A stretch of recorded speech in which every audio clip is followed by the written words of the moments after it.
السلام علیکم طلبہ، شامی وائبس چینل میں خوش آمدید۔ تو طلبہ، آج کا جو ہمارا سوال ہے وہ ہے نذیر اکبر آبادی ایک عوامی شاعر ہیں۔ تو سوال کی طرف جانے سے پہلے اگر آپ نے چینل سبسکرائب نہیں کیا تو اس کو سبسکرائب کر لیں۔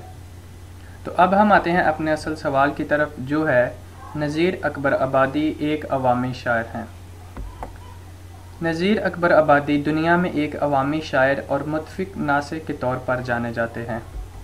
علامہ نیاز فتح پوری لکھتے ہیں کہ نذیر اکبر آبادی اپنے خصوصیات کے لحاظ سے ہندوستان کا عجیب و غریب شاعر تھا، جس میں کبیر کے اخلاق اور خسرو کی ذہانت کا نہایت دلکش امتزاج پایا جاتا تھا۔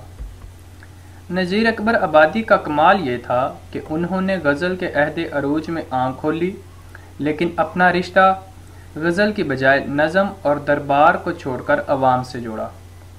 نذیر اکبر آبادی کو عوامی شاعر کہنے سے پہلے ایک بات نہایت لائق توجہ ہے کہ لفظ عوام نے 20ویں صدی میں جو وسعت اختیار کی اور اس کے ساتھ ایک سیاسی اصطلاح کے طور پر سیاسی شعور اور بیداری وغیرہ جیسے رجحانات کو اپنے اندر سمویا، تو یہ شعور اور انداز نظیر نہ صرف نظیر بلکہ ان کے عہد کے کسی ادیب یا شاعر سے وابستہ نہیں کیا جا سکتا۔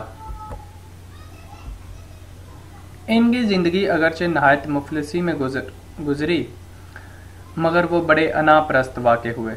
نذیر اکبر آبادی ایک محنت پسند آدمی تھے اور گانے، ورزش اور سیر و تماشا کے بے حد شوقین تھے۔ ڈاکٹر سید عبداللہ لکھتے ہیں، نذیر کی شاعری ایسی ہے کہ جیسے کوئی صوفی دنیا کی ناپائیداری اور تصوف پر لیکچر دے رہا ہو۔ زندگی کی رنگا رنگی اور موضوعات کے تنوع کے پیش نظر اردو کا کوئی اور شاعر نذیر کے برابر دکھائی نہیں دیتا۔ مجنوں گورکھپوری نے ان کو اپنی ذات میں دبستان یعنی خود ایک جماعت کہا ہے۔ نذیر کی شاعری میں زندگی کے مختلف رنگوں کی ایک چلترنگ سی صورت نظر آتی ہے۔ نیاز فتح پوری لکھتے ہیں کہ نذیر کا کلیات ایک ایسا نایاب ذخیرہ ہے کہ زندگی کا کوئی پہلو، معیشت اور معاشرت کا کوئی انداز اور جذبات ایسا نہیں جو اس میں موجود نہ ہو۔ نذیر کی نظمیں اس دور کی سیاسی افراتفری، معاشی بدحالی، اخلاقی زوال اور عوام کے افلاس کی آئینہ دار ہیں۔ ان کے ہاں روٹی اور آٹے کا بھاؤ جیسی نظمیں موجود ہیں۔ نذیر کی شاعری میں پیٹ، آٹا، دال، کوڑی، پیسہ اور مفلسی جیسے موضوعات اس بات کی نشاندہی کرتے ہیں کہ انہوں نے انسان کو بنیادی ضروریات حیات کے لیے کس قدر سسکتے ہوئے دیکھا تھا۔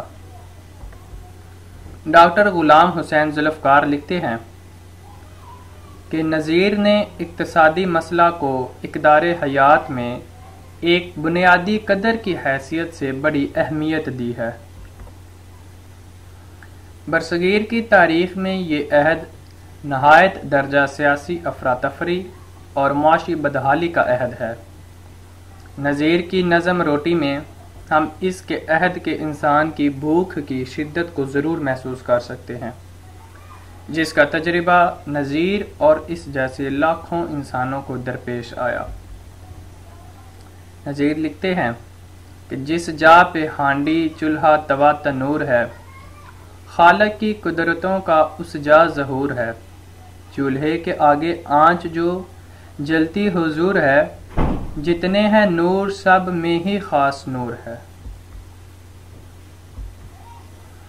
روٹیاں نذیر کے کلیات کا وہ حصہ ہیں جس کا تعلق آٹا، دال، روٹی اور پیسہ وغیرہ سے ہے۔ ڈاکٹر غلام حسین ذوالفقار نے اسے اقتصادی شاعری قرار دیا ہے۔ ان کی شاعری میں معاشی بدحالی کے ہاتھوں پستا ہوا انسان نظر آتا ہے۔ اسی کے سبب نذیر اکبر آبادی کو ایک عام آدمی کا شاعر کہا جاتا ہے۔ نذیر کی نظموں کا اہم موضوع آدمی ہے۔